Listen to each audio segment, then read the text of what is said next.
আমরা একেবারে রমাদানের শেষের দিকে চলে এসেছি এবং we are approaching to the last 10 days of Ramadan. রমাদানের একেবারে শেষের যেই দশক, the cream time of Ramadan, এটার একেবারে কাছাকাছি।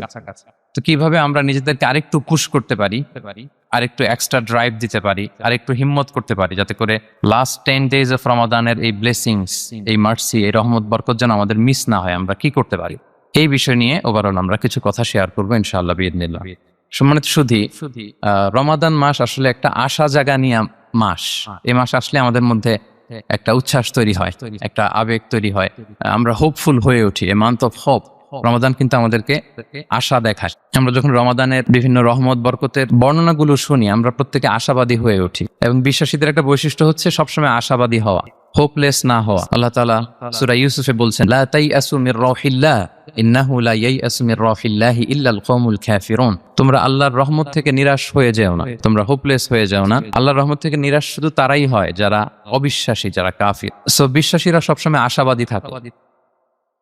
তো এই রমাদানুল মুবারক এটা আমাদেরকে সবসময় আশাবাদী করে, আমাদেরকে স্বপ্ন দেখায়, আমাদের হৃদয়ে আশা জাগায়। আমরা যখন রমাদান কেন্দ্রিক কথাগুলো শুনি, আমরা উচ্ছ্বসিত হয়ে উঠি। যখন বলা হয় যে এই মাস আসলে একটা নফল করলে ফরজের সমান সওয়াব, তারপর এই মাসে উমরা করলে হজের সমান সওয়াব, তো এটা শুনলে মনের মধ্যে একটা আশা জাগে যে আমাদের আওয়ার রিওয়ার্ডস আর মাল্টিপ্লাইড, আমাদের যে প্রতিদানগুলো দেয়া হচ্ছে নেক কাজের, এটা অনেক বাড়ানো হচ্ছে। তারপর যখন বলা হয় যে এই মাস আসলে জান্নাত খোলা হয়, জাহান্নাম বন্ধ করা হয়, শয়তানকে শেকলবন্দি করা হয়, মনের মধ্যে একটা আশা জাগে আমাদের যে না, বাঁচার একটা আশা ফিরে পেলাম, হয়তো এই দফায় আমি বেঁচে যাব, আমার মুক্তির একটা দিশা মিলবে, হয়তো আল্লাহ তাআলা আমাকে ক্ষমা করবেন এবং এই অপরচুনিটিস গুলো কাজে লাগিয়ে আমি মুক্তি পাবো ইনশাআল্লাহ, একটা আশা জাগে। এরপর যখন আমরা শুনি যে প্রতি রাতে একজন ফেরেশতা ডাকতে থাকে, ইয়া বাগিয়াল খাইরি আকবিল ইয়া বাগিয়াশ শাররি আকসির, হে কল্যাণের পথের যাত্রী প্রসিড, আরো সামনে যাও, আরো নেক কাজ করতে থাক। হে অকল্যাণের পথের যাত্রী স্টপ, ক্ষান্ত হও, অনেক হয়েছে, আর না, এবার থাম। এবং প্রতি রাতে ঘোষণা দেওয়া হয় যে ওয়ালিল্লাহি উতাকাউ মিনান নার ওয়া যালিকা কুল্লা লাইলা। রমজানের প্রতি রাতে অনেক মানুষকে জাহান্নামের আগুন থেকে মুক্তি দেওয়া হয়। এই যে ন্যারেশন গুলো যখন আমরা শুনি, আমাদের মধ্যে কি ফিলিংস আসে? আশাবাদী হয়ে ওঠেন না আপনারা নাকি? আমার কাছে তো মনে হয় যে আমরা খুব আশাবাদী হয়ে উঠি, উজ্জীবিত হয়ে উঠছি, খুব এক্সাইটেড হয়ে উঠছি। তো এই রমজান কিন্তু আমাদেরকে এইভাবে আশাবাদী করে তোলে। সহিহ মুসলিমের একটা বর্ণনা এসেছে যে রাসূল সাল্লাল্লাহু আলাইহি ওয়াসাল্লাম বলেন, কুল্লু আমাল ইবনি আদম ইউদাআফ ওয়াল হাসানাতু বিআশরি আমসালিহা ইলা 700 দিফ। অর্থাৎ বনি আদমের সব নেক কাজের সওয়াব বাড়াতে বাড়াতে 10 গুণ থেকে 100 গুণ থেকে 700 গুণ পর্যন্ত বাড়ানো হয়। আল্লাহ তাআলা বলেন যে ইল্লা সওম, সিয়াম ছাড়া সব নেক কাজের সওয়াব বাড়ানো হয় 10 গুণ, 100 গুণ, 700 গুণ, কিন্তু এই যে আমরা সিয়াম সাধনা করছি এটা ছাড়া। ফাইন্নাহু লি ওয়া আনা আজজি বিহি, মানে সব নেক আমলের প্রতিদান এটা লিমিটেড, হয় 10 গুণ কিংবা 100 গুণ কিংবা 700 গুণ, কিন্তু সিয়ামেরটা কত গুণ এটা আল্লাহ বলেননি, এটা আনলিমিটেড, এটা সারপ্রাইজ গিফট হিসেবে আল্লাহ রেখেছেন। আল্লাহ বলেন ফাইন্নাহু লি ওয়া আনা আজজি বিহি, কেননা সিয়াম আমার জন্য সাধন করা হয়, এর প্রতিদান আমি নিজে দেব। কি দেব এটা উল্লেখ করা হয়নি, সব নেক আমলের সওয়াবের কথা উল্লেখ করা হয়েছে, 10 গুণ, 100 গুণ, 700 গুণ, এটা পাবা ওইটা পাবা, কিন্তু ইল্লা সওম, সিয়াম ফাইন্নাহু লি, কেননা এটা আমার জন্য রাখা হয়, ওয়া আনা আজজি বিহি, এর প্রতিদান আমি দেব। কি দেব আল্লাহ বলেননি, এটা যে কত বিশাল হবে, সুমহান হবে, অকল্পনীয় হবে, এটা আল্লাহ তাআলা বলেননি, সারপ্রাইজ গিফট হিসেবে রেখে দিয়েছেন। এই হাদিসের এই শেষাংশের টেক্সটটাকে একটু অন্যভাবে পড়া যায় যে ওয়া আনা উজজা বিহি, আনা আজজি বিহি মানে আমি এর প্রতিদান দেব। আবার এভাবেও পড়া যায় যে ওয়া আনা উজজা বিহি, মানে আমি নিজেই হব রোজার প্রতিদান। সব কাজ করে তারা এটা পাবে, এই নিয়ামত পাবে, জান্নাত পাবে, কিন্তু রোজার মাধ্যমে তারা আমাকে পাবে, যেহেতু আমার জন্য রাখা হয়, তারা আমাকে পাবে। এবং জান্নাতের সবচাইতে বড় নিয়ামত কিন্তু এটা। এবং জান্নাতে এমন পরিবেশও ঘটবে যে আল্লাহ তাআলা জিজ্ঞেস করবেন, হে জান্নাতীরা, কোরআনে এবং সুন্নায় যত নিয়ামতের কথা বলা হয়েছিল তোমরা কি সব বুঝে পেয়েছো? সবাই বলবে হ্যাঁ আমরা সব বুঝে পেয়েছি। একজন দাঁড়িয়ে বলবে যে আল্লাহ, একটা জিনিস পাইনি, সেটা হচ্ছে আপনাকে পাইনি, আপনার সৌন্দর্য আমরা এখনো দেখিনি। আল্লাহু আকবার। তো সে জান্নাতে সবচাইতে আনন্দ ঘন মুহূর্ত হবে যখন আমরা সরাসরি আল্লাহ তাআলাকে দেখব, এবং এটা রোজার প্রতিদান হিসেবে আল্লাহ সারপ্রাইজ গিফট হিসেবে রেখে দিয়েছেন। সুবহানাল্লাহ বিহামদি। এই বর্ণনাগুলো শুনলে আপনাদের কেমন লাগে বলেন? একটা আশা জাগে মনের ভিতরে, কি বলেন? It gives us hope, it makes us hopeful. তাহলে রমাদান আমাদেরকে আশাবাদী করে। এরপর রাসূল সাল্লাল্লাহু আলাইহি ওয়াসাল্লাম বলেছেন রোজার জন্য দুইটা খুশি রোজাদারদের জন্য, লিসাইমি ফারহাতুন ইনদা ফিতরি, একটা খুশি যখন সে ইফতার করে, এটা একটা আনন্দ, আসলে কিন্তু অনেক আনন্দ। পৃথিবীর কোন খাবার দাবারের সাথে ইফতারের তুলনা হয় না। অন্যান্য খাবারের মধ্যে নিয়ে আসা হচ্ছে, আমি সালাদ বানাচ্ছি আবার একটু করে খেয়ে ফেলতেছি, আমি একটা কিছু রান্না করতেছি একটু ট্রাই করতেছি, কিন্তু ইফতারের অ্যারেঞ্জমেন্টটা আলাদা, কেউ ট্রাই করতে পারতেছি না, শুধু আনা হচ্ছে, টেবিলে সাজানো হচ্ছে, রাখা হচ্ছে, দোয়া হচ্ছে, বারবার ঘড়ির দিকে তাকানো হচ্ছে কখন সেই মুহূর্তটা আসবে, আসা মাত্রই বিসমিল্লাহ বলে আমরা মুখে দেই। তো এটার আনন্দটাই আলাদা। এবং রোজা শেষে প্রথম যে খাবারটা আমাদের মুখে লাগে, এটার যে স্বাদ পৃথিবীর অন্য কোনো খাবারের ওই স্বাদ হয়। অন্য সময় তো আমরা খেজুর খাই, কিন্তু ইফতারের সময় প্রথম যে খেজুরটা আমরা খাই, এটার একটা অন্যরকম তৃপ্তি না? তার মানে জান্নাতের একটা আবহ এখানে, জান্নাতেও এরকম একই রকম খাবার দেওয়া হবে কিন্তু তৃপ্তি স্বাদ আলাদা। উতুবিহি মুতাশাবিহা। দুনিয়াতে যে আমি ওয়াটারমেলন খাচ্ছি, জান্নাতেও নাকি এটাই দেওয়া হবে। তো মানুষ প্রশ্ন করবে যে আল্লাহ এটা তো আমরা খেয়েছি, এটা কেন? আল্লাহ বলে এটা খেয়ে দেখো, এটা ওই রকম না, এটার তৃপ্তি আলাদা, এটার স্বাদ আলাদা। তাহলে এটা একটা আমাদের আনন্দ ইফতারির সময়। আর একটা ফারহাতুন ইনদা লিকাই রাব্বি, যখন আমরা আমাদের রবের সাথে সাক্ষাৎ করব, সেটা অনেক বড় আনন্দের হবে। এবং জান্নাতে ঢোকার অনেকগুলো এন্ট্রি আছে, এই যে আমাদের এখানে কয়েকটা এন্ট্রি আছে। জান্নাতের একটা স্পেশাল এন্ট্রি থাকবে সাইমিনদের জন্য, রোজাদারদের জন্য।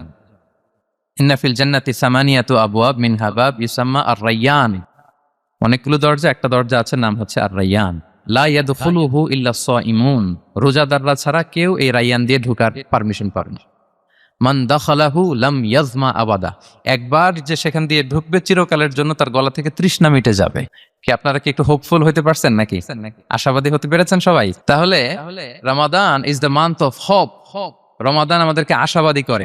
সম্মানিত ভাই এবং বোনেরা, আমরা উজ্জীবিত হয়েছি, আমরা স্বপ্ন দেখি, বাঁচার স্বপ্ন, আমরা মুক্তি পাওয়ার একটা আমরা প্রচেষ্টা পাই এখানে। তাহলে প্রথম কথা হচ্ছে রমাদান আসলে আমাদেরকে আশাবাদী করে তোলে। রমাদান যেমনি ভাবে আমাদেরকে আশাবাদী করে তোলে সম্মানিত দিনী ভাই এবং বোনেরা, এট দ্য সেম টাইম রমাদান কিন্তু আমাদের জন্য অনেক সতর্কতামূলক বাণী উপস্থাপন করে। মানে এটা যেমনি the month of hope, at the same time it is the month of warning. দুইটাই আছে, চেক এন্ড ব্যালেন্স। এটা যেমনি হোপ জায়গায়, আবার ওয়ার্নিংও আছে। দুইটা ওয়ার্নিং এর হাদিস শোনা যাচ্ছে।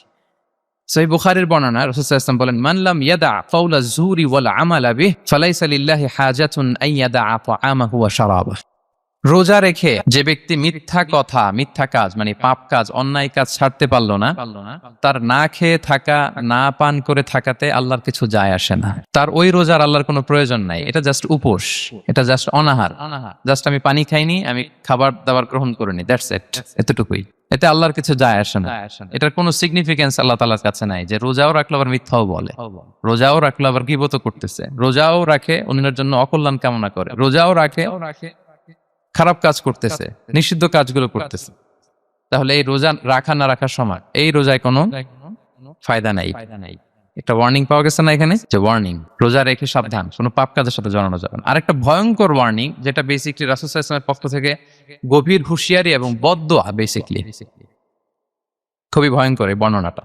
মুসনাদে বাজ্জারে হাদিসটা এসেছে, হাদিসটি হাসান পর্যায়ের হাদিস। জাবির ইবনে সামুরা রাদিয়াল্লাহু তাআলা আনহু বলেন, সাইদান নবী সাল্লাল্লাহু আলাইহি ওয়াসাল্লাম আল মিম্বার, রাসূল সাল্লাল্লাহু আলাইহি ওয়াসাল্লাম মসজিদে নববীর মিম্বারে আরোহণ করলেন। ফাকালা আমিন আমিন আমিন, তিনবার তিনি আমিন বললেন, আমিন আমিন আমিন। ফালাম্মা নাযালা সুইলা আন যালিক, যখন নেমে আসতেন জিজ্ঞেস করা হলো, রাসূল সাল্লাল্লাহু আলাইহি ওয়াসাল্লাম আপনি আমিন আমিন আমিন বললেন, এমন তো করতে দেখি না কখনো, কেন বললেন? ফাকালা, রাসূল সাল্লাল্লাহু আলাইহি ওয়াসাল্লাম বললেন, আতানি জিবরিলু, জিবরাইল একটু আগে আমার কাছে এসেছে। ওয়াকাল, এবং বলেছে, রহিমা আনফুমরিইন আদরাকা রমাদানা ফালাম ইউগফার লাহ, ওই ব্যক্তির ধ্বংস হোক যে রমাদান পেল কিন্তু নিজের জীবনের গুনাহ ক্ষমা করাতে পারল না।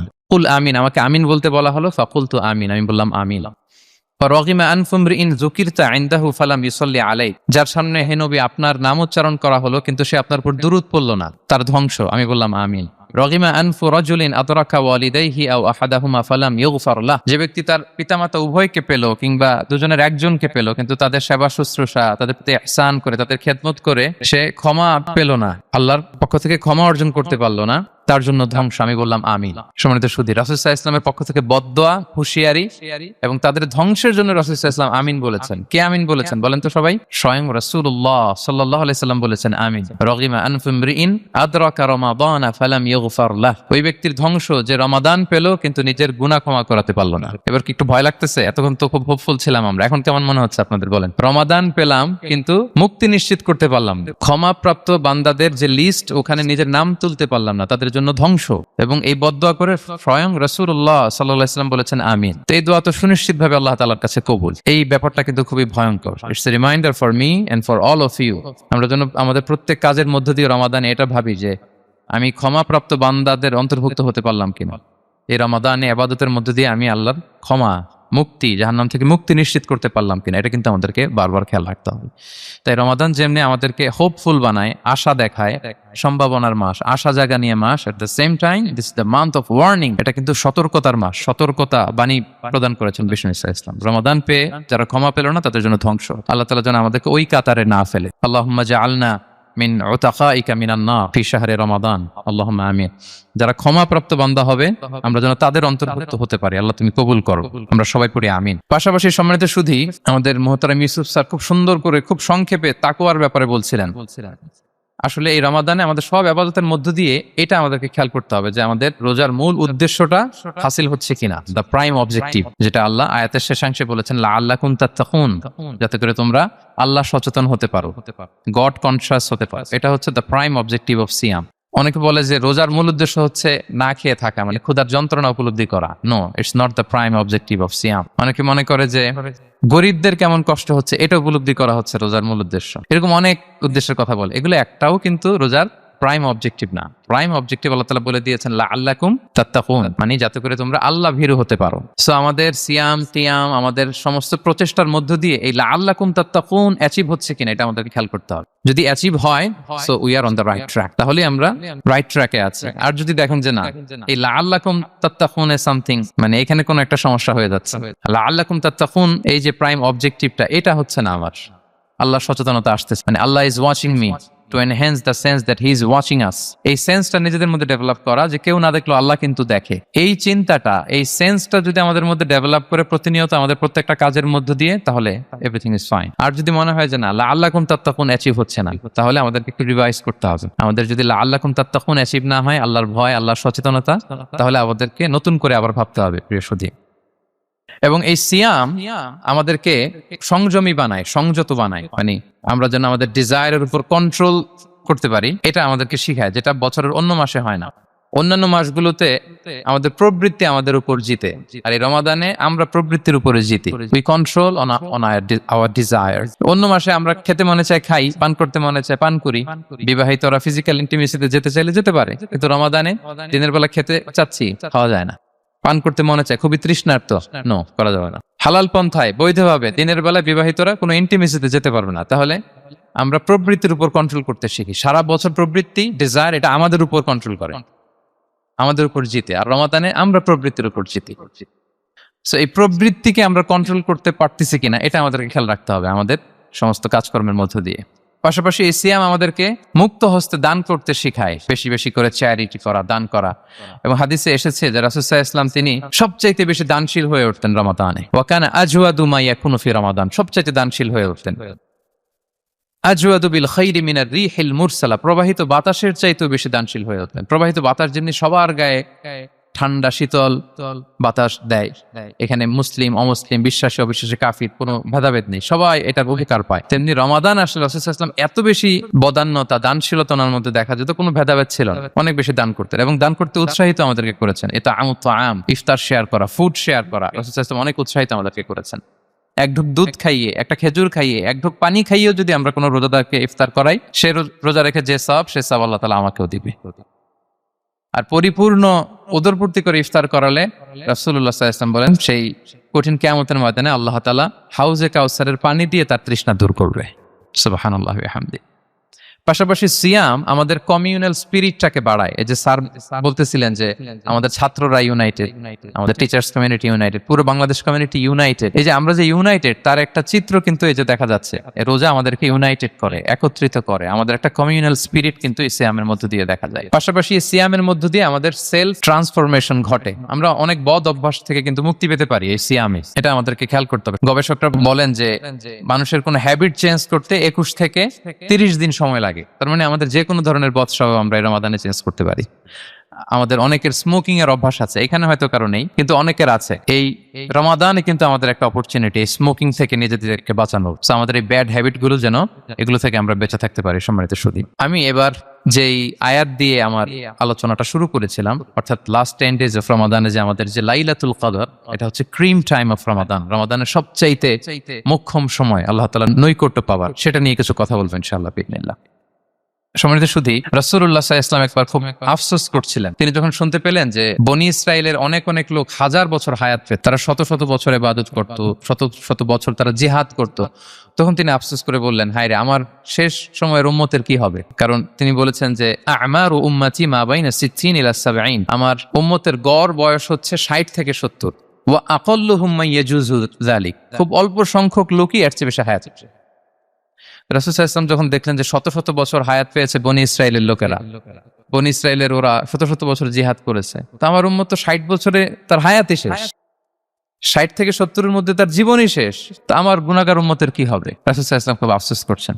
তো রাসূলুল্লাহ সাল্লাল্লাহু আলাইহি ওয়াসাল্লামের এই চিন্তা, এই উদ্বিগ্নতা দূর করার জন্য আল্লাহ তাআলা সূরাতুল কদর নাজিল করলেন এবং বললেন যে ইন্না আনসালনাহু ফি লাইলাতিল কদর ওয়া মা আদরাকা মা লাইলাতুল কদর লাইলাতুল কদরি খায়রুম মিন আলফি শাহর। লাইলাতুল কদর, এই কদরের রাতটা হচ্ছে এমন রাত যেটা খায়রুম মিন আলফি শাহর, হাজার মাসের চেয়েও সেরা। 1000 মাস লাগাতার ইবাদত করলে যে সওয়াব, কদরের রাতে ইবাদত করলে এর সমান সওয়াব হবে নাকি? সমান হবে না। আল্লাহ তাআলা বলেছেন খায়রুম মিন আলফি শাহর, না, এর চেয়েও শ্রেষ্ঠ, এর চাইতেও বেশি।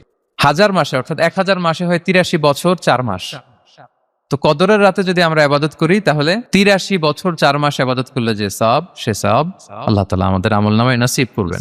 তো আমরা যেন এই কদরের রহমত বরকত থেকে যেন আমরা বঞ্চিত না হই। তো রাসূল সাল্লাল্লাহু আলাইহি ওয়াসাল্লামকে সান্ত্বনা দেওয়ার জন্য যে, হে নবী, আপনি চিন্তিত হবেন না, বনি ইসরাইলের অনেক লোক হাজার বছর হায়াত পেয়েছে, শত শত বছর ইবাদত করেছে, জিহাদ করেছে, তারা হায়াত পেয়েছে বেশি কিন্তু তারা কদর পায়নি। আর আপনার উম্মতকে আমি হায়াত দিয়েছি কম কিন্তু তাদেরকে কদর দিয়েছি, সুবহানাল্লাহি বিহামদি, লাইলাতুল কদর দিয়েছি, যে কদরের রাত হাজার মাসের চেয়েও সেরা। তো এই কদরের রাতকে আবার লাইলাতুন মুবারাকাও বলা হয়েছে, ইন্না আনসালনাহু ফি লাইলাতিন মুবারাকা, এটা বরকতময় রাত। ফিহা ইউফরাকু কুল্লু আমরিন হাকিম, সব বিজ্ঞচিত প্রাজ্ঞচিত বিষয়ের ফয়সালা হয়।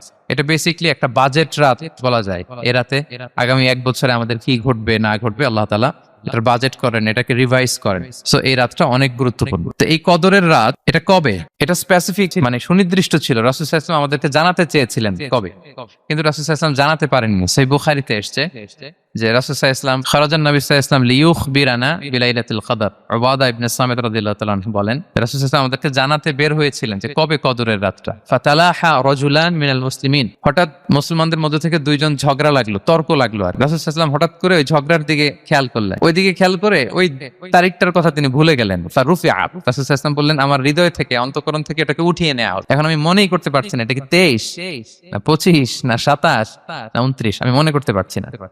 এজন্য রাসূল সাল্লাল্লাহু আলাইহি ওয়াসাল্লাম বলেছেন যে, তবে আমি এতটুকু মনে করতে পারছি, ফালতামিসুহা ফিল আশরিল আওয়াখিরি ফিল ফিত্রি, রমাদানের শেষ দশকের বেজর রাত্রিগুলোতে তোমরা কদর তালাশ করো। বেজর রাতে যদি তোমরা কদর তালাশ করো তাহলে এই কদর সুনিশ্চিতভাবে তোমরা পাবে।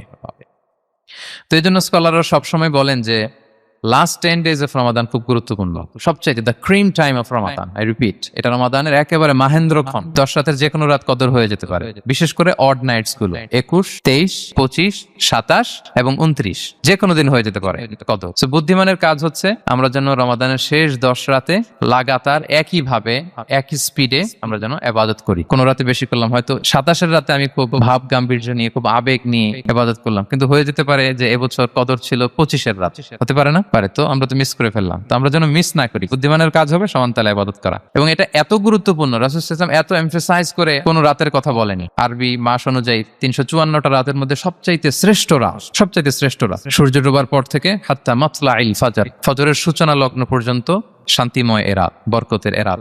রাসূল সাল্লাল্লাহু আলাইহি ওয়াসাল্লাম বলেছেন, মান হুরিমা খায়রাহা ফাকাদ হুরিম, যে কদরের বরকত থেকে, খায়ের থেকে বঞ্চিত হলো, সে আসলেই বঞ্চিত। হি ইজ দ্য লুজার, সে হতভাগা, সে পোড়া কপাল, সে বঞ্চিত।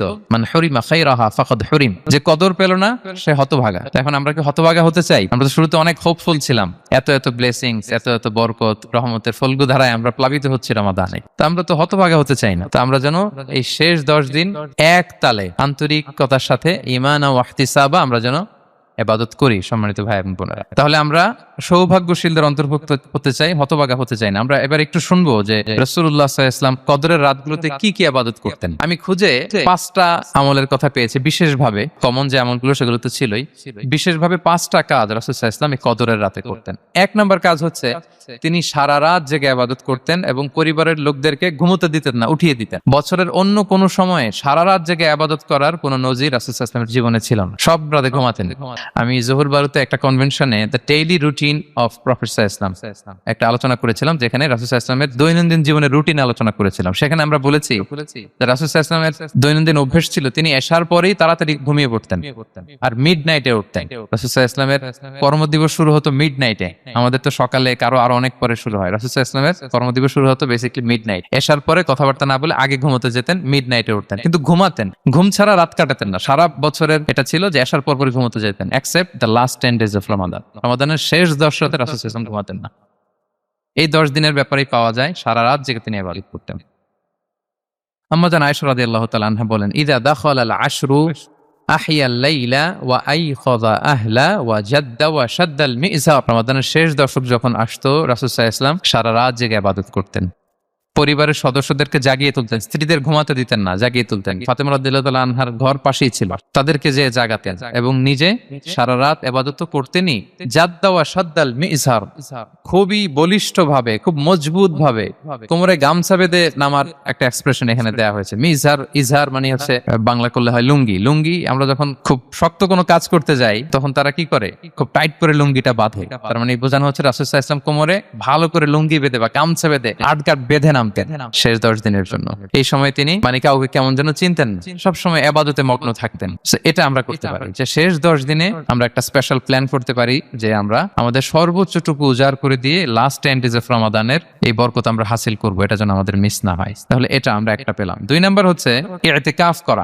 রাসূলুল্লাহ সাল্লাল্লাহু আলাইহি ওয়াসাল্লাম রমাদানের শেষ 10 দিন ইতিকাফ করতেন। আম্মা জান আয়েশা রাদিয়াল্লাহু তাআলা আনহা বলেন, কানা ইয়াতাকিফুল আশরাল আওয়াখির মিন রমাদান। রমাদানের শেষ দশকে তিনি ইতিকাফ করতেন হাত্তা তাওয়াফাহুল্লাহ, ওনার ইন্তেকালের আগ পর্যন্ত এই অভ্যাসটাই তিনি জারি রেখেছেন। সুম্মা আতাকাফা আজওয়াজুহু মিন বাদে, তারপরে ওনার স্ত্রীরা ইতিকাফ করেছেন। আরেক বর্ণনায় এসেছে ইয়াতাকিফু কুল্লা রমাদান 10 আইয়াম, প্রতি রমাদানে তিনি 10 দিন ইতিকাফ করেছেন। কিন্তু যেই বছর তিনি ইন্তেকাল করবেন সে বছর তিনি 20 দিন ইতিকাফ করেছিলেন। প্রতি রমাদানে 10 দিন, আর যে বছর ইন্তেকাল করবেন সে বছর কয় দিন? 20 দিন তিনি ইতিকাফ করেছিলেন মসজিদে নববীতে। তাহলে আমরা এই রমাদানের শেষ দশকে এটা করতে পারি। 2 নম্বর পয়েন্ট হচ্ছে ইতিকাফ করা। যারা আমরা করিনি তারা আমরা ইতিকাফ করতে পারি। আমাদের আইআইএম এর মসজিদ এটা ইতিকাফের জন্য একটা উর্বর জায়গা। আমরা যখন এই ক্যাম্পাসে ছিলাম তখন দেখেছি যে এখানকার ইতিকাফের পরিবেশ যে এত সুন্দর এটা কল্পনাই করা যায়, অসাধারণ পরিবেশ। আপনি যদি ইতিকাফ নাও করেন, রাত 2টা বা 3টার দিকে সেন্ট্রাল মস্কে এসে বসে থাকলেও হবে। রাত 2টা 3টার দিকে এসে বসে থাকলে দেখবেন যে কেউ সেজদায় পড়ে কান্না করতেছে, কেউ হালাকা করতেছে, কেউ তাসবিহ পড়তেছে, কেউ কোরআন তেলাওয়াত করতেছে। মানে এত সুন্দর পরিবেশ, ওটা দেখলেই আপনার ইবাদত করতে মন চাইবে। তো আমরা যেন ইতিকাফ করার চেষ্টা করি। ইতিকাফ করতে না পারলে শেষ দশকের রাতগুলো যেন মসজিদে কাটানোর চেষ্টা করি, তা না পারলেও বাসায় যেন এই রাতগুলো আমরা মিস না করি। বিশেষ করে সেন্ট্রাল মস্কে তো অসাধারণ পরিবেশ, এটা হাইলি রেকমেন্ডেড। ইফ পসিবল আপনারা আসবেন, এখানে ইবাদতের চমৎকার পরিবেশ থাকে। 3 নাম্বার হচ্ছে রাসূল সাল্লাল্লাহু আলাইহি ওয়াসাল্লাম এবং জিবরাইল আলাইহিস সালাম যৌথভাবে কোরআন রিভিশন করতেন। খুব ইন্টারেস্টিং। সারা বছর যেটা নাজিল হতো রমাদানে জিবরাইল আলাইহিস সালাম রাসূল সাল্লাল্লাহু আলাইহি ওয়াসাল্লামকে শোনাতেন, রাসূল সাল্লাল্লাহু আলাইহি ওয়াসাল্লাম আবার জিবরাইল আলাইহিস সালামকে শোনাতেন। সহিহ বুখারীর বর্ণনা, কানা জিবরিলু ইয়ালকাহু ফি কুল্লি লাইলাতিন মিন রমাদান ফায়ুদারিসুহুল কুরআন। প্রতি রমাদানের প্রতি রাতে এসে রাসূল সাল্লাল্লাহু আলাইহি ওয়াসাল্লামের সাথে কোরআন মুদারাসা করতেন। সহিহ মুসলিমের বর্ণনায়, আন্না জিবরিল কানা ইউআরিদুহু বিল কুরআন কুল্লা আমিন মাররা। প্রতি বছর রমাদানে একবার শোনাতেন বা শুনিয়েছেন, যে বছর তিনি ইন্তেকাল করবেন তিনি 2 বার শুনিয়েছিলেন। আরাদা ইউআরিদু মানে এটা ফ্রম বোথ সাইড। আরবি শব্দটা এমন যে জিবরাইল আলাইহিস সালাম শোনাতেন, এরপর রাসূল সাল্লাল্লাহু আলাইহি ওয়াসাল্লাম জিবরাইল আলাইহিস সালামকে শোনাতেন। কোরআন রিভিশন করা। তো এই শেষ দশকের রাতগুলোতে আমরা যেন বেশি বেশি কোরআন পড়ি। কোরআন তেলাওয়াত, কোরআনিক রিসাইটেশন হতে পারে, কোরআনের অর্থ পড়া হতে পারে, তাদাব্বুরে কোরআন হতে পারে, কোরআনের হালাকায় জয়েন করা হতে পারে। ইন ইটস এনি ফর্ম আমরা যেন কোরআনের সাথে অ্যাটাচমেন্টটা বাড়াই লাস্ট 10 days অফ রমাদানে। 4 নাম্বার কিয়ামুল লাইল করা। রাসূল সাল্লাল্লাহু আলাইহি ওয়াসাল্লাম কিয়ামুল লাইল করতেন এবং কিয়ামুল লাইল শব্দটাকে রাসূল সাল্লাল্লাহু আলাইহি ওয়াসাল্লাম কদরের সাথে জুড়ে দিয়েছেন। সহিহ বুখারীর বর্ণনায় তিনি বলেছেন, মান কামা লাইলাতাল কদরি ঈমানা ওয়া ইহতিসাবা গুফিরা লাহু মা তাকদ্দামা মিন যামবি। কদরের রাতে যে কিয়ামুল লাইল করে বিশ্বাস নিয়ে এবং নাজাতের প্রত্যাশা নিয়ে, তার পূর্বের সমস্ত গুনাহ আল্লাহ তাআলা ক্ষমা করে দিবেন। তাহলে কিয়ামুল লাইলটা রাসূল সাল্লাল্লাহু আলাইহি ওয়াসাল্লাম বিশেষভাবে কদরের রাতের সাথে সম্পৃক্ত করেছেন। আমরা যেন প্রতি রাতে কিয়ামুল লাইল করি, লম্বা সময় যেন দাঁড়িয়ে থাকি, লম্বা সময় কোরআনিক রেসাইটেশন করি দাঁড়িয়ে থেকে, লম্বা সময় রুকু, লম্বা সময় সিজদা, স্পেশালি সিজদা। আখরাবু মা ইয়াকুনুল আবদু মির রাব্বিহি ওয়া হুয়া সাজিদ ফাআকসিরু ফিহি দুআ। বান্দা যখন সিজদায় থাকে আল্লাহ সবচেয়ে কাছে থাকে। তো আমরা তো আল্লাহর সবচেয়ে কাছে যেতে চাই এই ক্রিম টাইমটাতে, কি বলেন? আমরা যেন লম্বা সময় সিজদাতে থাকি। কিন্তু আমাদের অনেকের যেটা হয়, নামাজে তাড়াহুড়ো, অনেকের সব ব্যস্ততা যখন নামাজে দাঁড়াই এরকম হয়ে যায়। রাসূল সাল্লাল্লাহু আলাইহি ওয়াসাল্লামের সালাত যদি আমরা খেয়াল করি, বিশেষ করে কিয়ামুল লাইলে এত যে সুন্দর ছিল। আম্মাজান আয়েশা রাদিয়াল্লাহু তাআলা আমাকে জিজ্ঞেস করা হয়েছিল যে, হে আম্মাজান, রাসূল সাল্লাল্লাহু আলাইহি ওয়াসাল্লামের কিয়ামুল লাইল কেমন ছিল, কিভাবে কিয়ামুল লাইল করতেন? আম্মাজান আয়েশা দেখেন ওনার এক্সপ্রেশনটা কত সুন্দর। তিনি বলেছেন, ফালা তাসআল আন হুসনিহিন্না ওয়া তুলিহিন্না। রাসূল সাল্লাল্লাহু আলাইহি ওয়াসাল্লামের কিয়াম যে কত সুন্দর ছিল, কত লম্বা ছিল, আমায় জিজ্ঞেস করো না, আমি বলতে পারবো না। আমরা অনেক সময় যখন খুব বেশি চমৎকার কিছু হয় তো আমরা কি বলি, ভাই এত সুন্দর ছিল, আমি বোঝাতে পারবো না। এরকম বলি না যে এত অসাধারণ, আমি বলে বোঝাতে পারবো না। বাংলাতেও কিন্তু আমরা বলি এত চমৎকার, বলে বোঝাতে পারবো না, শব্দের বুননে, ভাষার বুননে আমি ফুটিয়ে তুলতে পারবো না। তো আম্মাজান আয়েশা এটাই বলেছিলেন, ফালা তাসআল আন হুসনিহিন্না ওয়া তুলিহিন্না। রাসূল সাল্লাল্লাহু আলাইহি ওয়াসাল্লামের রাতের নামাজ কিয়ামুল লাইল যে কত সুন্দর ছিল, কত দীর্ঘ ছিল, লম্বা ছিল, আমায় জিজ্ঞেস করো না, আমি বলে বোঝাতে পারবো না। সুবহানাল্লাহি ওয়া বিহামদি। আমরা যেন লম্বা সময় কিয়ামুল লাইল করি। আমাদের আয়েশা রাদিয়াল্লাহু তাআলা আনহা আরো বলেন, কানা ইয়াকুমু মিনাল লাইলি হাত্তা তাতাফাত্তারা কদামা। এত দীর্ঘ সময় দাঁড়িয়ে থাকতেন, থাকতে থাকতে ওনার পা ফুলে যেত, পা দুটো ফুলে যেত। আপনিও দীর্ঘ সময় দাঁড়িয়ে দেখেন যে পায়ে ঝিম ধরে যাবে, পা ফুলে যাবে, এটা করতেন রাসূল সাল্লাল্লাহু আলাইহি ওয়াসাল্লাম। তো আম্মাজান আয়েশা বলেন, ইয়া রাসূলুল্লাহ লিমা তাসনাউ হাযা ওয়া কদ গুফিরা লাকা মা তাকদ্দামা মিন যামবিকা মা তাআখার। আপনি এত কষ্ট কেন সহ্য করেন নিজের দেহের উপরে? আপনার তো আগের পরের সব গুনাহই মাফ। আদতে তো রাসূল সাল্লাল্লাহু আলাইহি ওয়াসাল্লামের গুনাহই নেই, তিনি নিষ্পাপ। এত কষ্ট কেন করেন? আপনার আগের পরের সবই তো মাফ করে দেয়া হয়েছে, কেন করেন? রাসূল সাল্লাল্লাহু আলাইহি ওয়াসাল্লাম উত্তর করেছেন, আফালা উহিব্বু আন আকুনা আবদান শাকুরা। আয়েশা, আমি কি শুকরগুজার বান্দা হতে পছন্দ করব না? আল্লাহ তাআলা আমাকে তার রহম এবং করমে সব মাফ করে দিয়েছেন, কিন্তু আমি কি শুকরগুজার হব না? আমি কি আমার রোলটা প্লে করব না? আমি কি নিজেকে সঁপে দেব না আল্লাহ তাআলার কাছে জায়নামাজে? তো এটা ছিল সংক্ষেপে রাসূল সাল্লাল্লাহু আলাইহি ওয়াসাল্লামের কিয়ামুল লাইলের ধরন। এভাবে তিনি দীর্ঘ সময় কিয়ামুল লাইল করতেন, আমরা যেন এটা করি। 5 নম্বরে রাসূল সাল্লাল্লাহু আলাইহি ওয়াসাল্লাম দোয়া করতেন। এই কদরের রাতগুলোতে খুব বেশি বেশি দোয়া করতেন। দোয়া নিয়ে আমরা একটা উজুমার খুতবা দিয়েছিলাম, সেখানে আমরা বলেছিলাম যে দোয়া হতে হবে খুব আন্তরিক দোয়া, রোবোটিক দোয়া যেন না হয়। আপনার আবেগ, ভালোবাসা, মনের মাধুরী মিশিয়ে, চোখের পানি মিশিয়ে, অশ্রু সিক্ত করে এই দোয়াটা করতে হবে, তাহলে সে দোয়া আল্লাহর কাছে কবুল হবে। আমরা যেন আমাদের ভাব, আবেগ সব ঢেলে দিতে পারি আমাদের দোয়াতে, আমাদের সিজদায়, আমাদের কিয়ামুল লাইল, এবং যে কোনো ভাষায়। কোরআনিক দোয়াগুলো রেকমেন্ডেড, হাদিসের মাসুরগুলো রেকমেন্ডেড। তাছাড়া আপনার নিজের ভাষায় আপনার কি চাওয়া, আপনার কি আকাঙ্ক্ষা, আপনার মনের কষ্ট, যাতনা সবকিছু আপনি আল্লাহ তাআলার কাছে পেশ করুন। এবং আম্মাজান আয়েশা জিজ্ঞেস করেছিলেন, ইয়া রাসূলুল্লাহ, আমি যদি কদর পেয়ে যাই আমি কি বলবো এ রাতে? মা আদউ, কি দোয়া করব? রাসূল সাল্লাল্লাহু আলাইহি ওয়াসাল্লাম বললেন, তাকুলিন, আয়েশা তুমি বলবে, আল্লাহুম্মা ইন্নাকা আফুউন তুহিব্বুল আফওয়া ফাআফু আন্নি। আয়েশা তুমি যদি কদরের রাত পেয়ে যাও এটা বলবে, হে আল্লাহ আপনি ক্ষমাশীল, আল্লাহ আপনি ক্ষমাকে পছন্দ করেন, আল্লাহ তাই আপনি আমায় ক্ষমা করেন। হে আল্লাহ আপনি ক্ষমাশীল, আপনি ক্ষমাকে পছন্দ করেন, আল্লাহ আপনি আমাকে ক্ষমা করেন। এই দোয়াটা আমরা যেন বেশি বেশি করি। আমার সাথে সাথে সবাই একটু পড়ুই মেহেরবানি করে, আল্লাহুম্মা ইন্নাকা আফুউন তুহিব্বুল আফওয়া ফাআফু আন্নি। আল্লাহুম্মা ইন্নাকা আফুউন তুহিব্বুল আফওয়া ফাআফু আন্নি। হে আল্লাহ আপনি ক্ষমাশীল, আপনি ক্ষমা করাকে পছন্দ করেন, আল্লাহ আমাকে ক্ষমা করেন। আমরা আমাদের নিজেদের ভাষায় অনেক দোয়া করতে পারবো, কিন্তু রাসূল সাল্লাল্লাহু আলাইহি ওয়াসাল্লামের শেখানো দোয়াগুলো এটা হচ্ছে মানে very precise in wording but comprehensive in meaning. এটার অর্থ, এটার আবেদন এটা অনেক বেশি। আমি অনেক 10টা-20টা বাক্য বলে এত সুন্দর কথা মিলাতে পারবো না। রাসূল সাল্লাল্লাহু আলাইহি ওয়াসাল্লাম যেটা শিখিয়ে দিয়েছেন, আগে আল্লাহর প্রশংসা করলাম, আল্লাহ আপনি ক্ষমাশীল, আবারও প্রশংসা, আল্লাহ আপনি তো ক্ষমা করাকে পছন্দ করেন। যেটা আপনি পছন্দ করেন না ওইটা তো চাচ্ছি না, যেটা আপনার পছন্দ, যেটা আপনি করতে ভালোবাসেন, গাফিরিয যামবি ওয়া কাবিলিত তাওব, আপনি ক্ষমা করাকে পছন্দ করেন, তওবা কবুলকে আপনি পছন্দ করেন, তো সেটাই তো চাচ্ছি আপনার কাছে, আপনি আমার তওবা কবুল করুন, আল্লাহ আপনি আমাকে ক্ষমা করুন। সো এই দোয়াটা প্রত্যেক রাতে যেন আমরা বেশি বেশি করি সম্মানিত সুধী। এবং এই যে রিমাইন্ডার গুলো শুনলাম, এটা রমাদানের পরেও যেন আমরা অব্যাহত রাখি। আমরা নাম দিয়েছি যে gear up for a great Ramadan. আমাদের ইবাদতের যে ধারাবাহিকতা, এই গতিটাকে আরেকটু গিয়ার আপ করা, আরেকটু পুশ করা, নিজেকে আরেকটু এক্সট্রা ড্রাইভ দেওয়া এই শেষ মুহূর্তে। আমরা যেন আরেকটু এফোর্ট দেই, আমরা যেন আরেকটু ড্রাইভ দেই, যাতে করে আমরা আল্লাহ তাআলার আরো নিকটবর্তী হতে পারি। এবং এই রমাদানে আমরা যা শিখলাম, যেটা করলাম, এটার ইম্প্যাক্ট যেন রমাদানের পরেও আমাদের মধ্যে থাকে। আমাদের অনেকের এটা হয় যে রমাদানে আবেগে অনেক আলোচনা শুনে, ক্ষমার মাস এটা জেনে এত ইবাদত, রমাদান নাই ইবাদত নাই, এরকম হয়ে যায়। এটা যেন না হয়, বরং এটার একটা পরশ যেন আমাদের হোল দ্য ইয়ার লং থাকে। আরব শায়েখরা বলেন যে কুন রব্বানি লা তাকুন রমাদানি। রব্বানি হও, রমাদানি হও না। মানে রমাদান আসছে, তুমি রমাদান কেন্দ্রিক এবাদত নিয়ে অনেক উচ্ছ্বাস, কিন্তু রমাদান শেষ, এবাদত শেষ, এমনটা যেন না। রমাদানের পরেও সে মেহেরবান আল্লাহ তাআলা কিন্তু আমাদের জন্য আছেন। তিনি প্রতি রাতে শেষ রাতে নেমে আসে, এসে ডাকতে থাকেন, কার ক্ষমা লাগবে ক্ষমা চাও, ক্ষমা করবো। কে বিপদে পড়েছ বলো, আমি উদ্ধার করব। তো তিনি আরশের উপর থেকে প্রথম আসমানে নেমে আসলেন দেওয়ার জন্য। আমি ঘুম থেকে জাগতে পারলাম না, নেয়ার জন্য। এটা হইলো প্রাইম মিনিস্টার আনোয়ার ইব্রাহিম আমাকে একটা অ্যাওয়ার্ড দিবে, লেটস সে হোটেল ইন্টারকন্টিনেন্টাল, উনি এসে বসে আছে, বাট আমি যেতে পারিনি। এটা হয় না। আল্লাহ তাআলা প্রতি রাতে শেষ রাতে এসে বলেন কার কি লাগবে দাও। তিনি নেমে আসেন বা বিশেষ মনোনিবেশ করেন প্রথম আসমানে এসে, কিন্তু আমরা যে নিব সেই সময়টুকু আমাদের হয় না। আমরা এতটা গাফেল যেন না হই, আমরা যেন একটু পুশ করি। বড় কিছু পেতে হলে নিজেকে পুশ করতে হয়, এক্সট্রা একটা ড্রাইভ দিতে হয়। কি করলাম, একটু রিভাইজ করি, যোগ বিয়োগ করি নিজের সাথে নিজে, যে প্ল্যানটা নিয়ে রমাদান শুরু করলাম ওইরকম কিয়ামুল লাইল করতে পারলাম কিনা, ওইরকম চ্যারিটি করতে পারলাম কিনা, রেসাইটেশন করতে পারলাম কিনা, একটু যেন নিজের সাথে নিজে বোঝাপড়া করি, একটু যেন রিভাইজ করি এবং নিজেকে যেন একটু পুশ করি।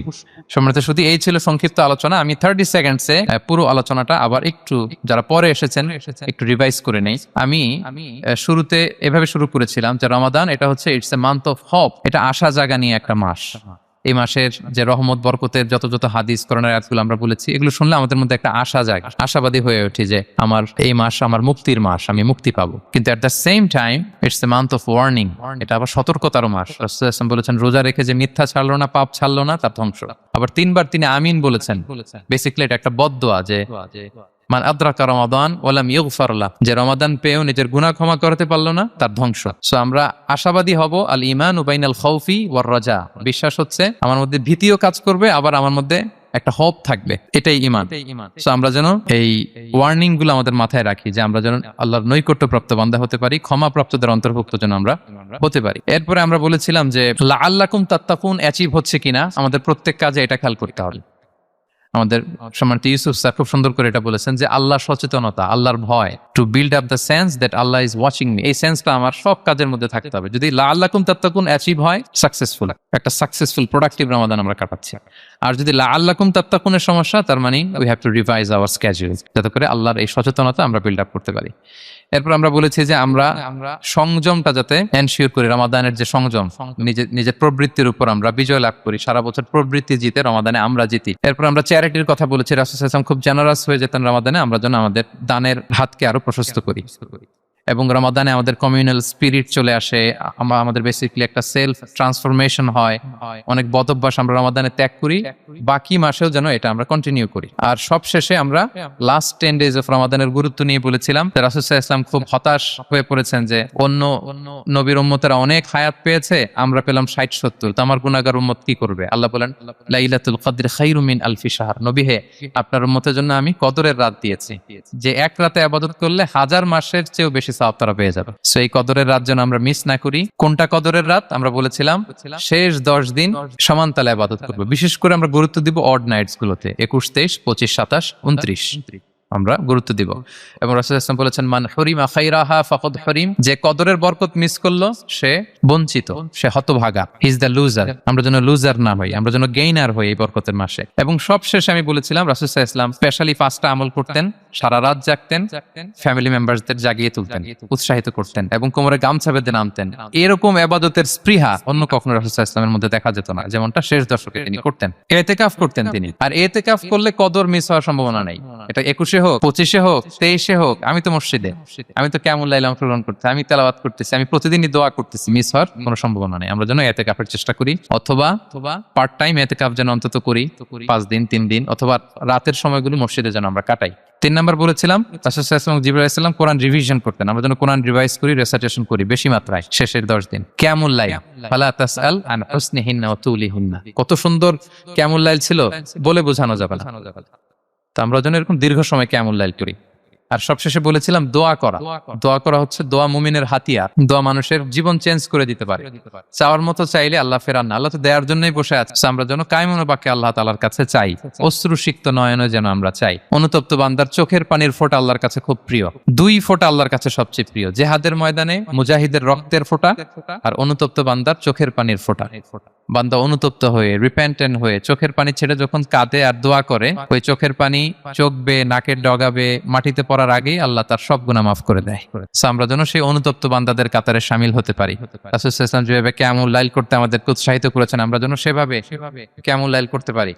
আমাদের প্রতিটি কাজের মধ্য দিয়ে লাআল্লাকুম তাত্তাকুনের যে অ্যাচিভমেন্ট, সেটা যেন আমাদের হাসিল হয় এবং এই রমাদানকে যেন আমরা আমাদের জীবনের সর্বশেষ রমাদান মনে করি।